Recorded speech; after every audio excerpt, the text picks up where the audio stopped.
Hello, and welcome to CMS Forex News. I'm CMS Market Analyst Nick Nassad. Today is Wednesday, October 22nd, 2008. Asian markets had a tough session today, as the Nikkei 225 average shed 6.8%, and the Hang Seng also stumbled. European markets followed suit.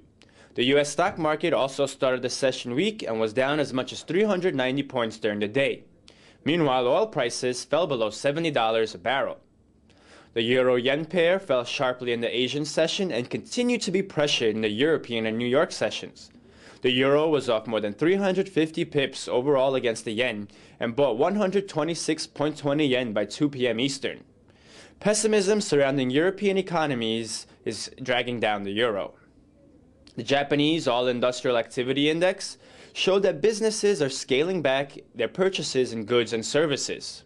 The August measure registered a drop of 1.8% after a gain of 0.8% in July.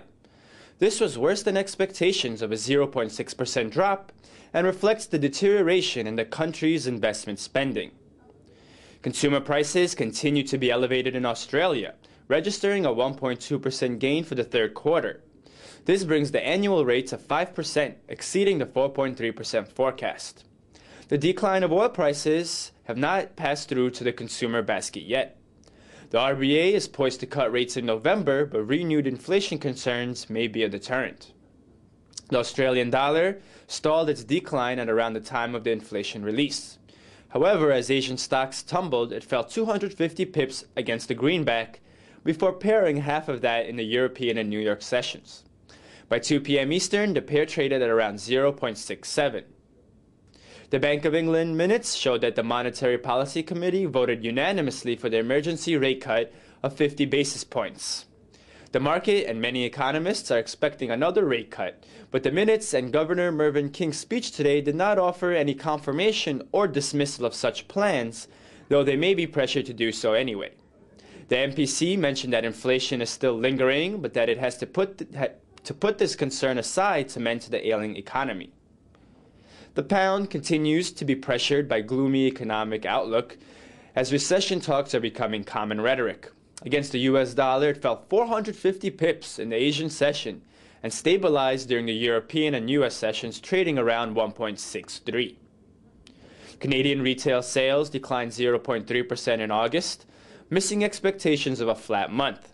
The decline was led by a significant drop in gasoline station sales. Statistics Canada's composite of leading indicators fell 0.2% in September. Losses in the stock market led the decline. Otherwise, the index would have been flat.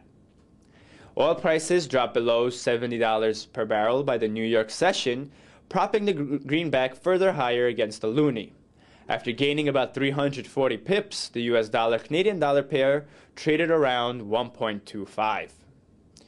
Amidst the recent environment of risk aversion and commodity price declines, the South African rand has been devaluating at an alarming rate. Since Monday, the rand is down 15% to the US dollar. Since the beginning of October, it has dropped more than 30% and enters a currency crisis along with other emerging nations.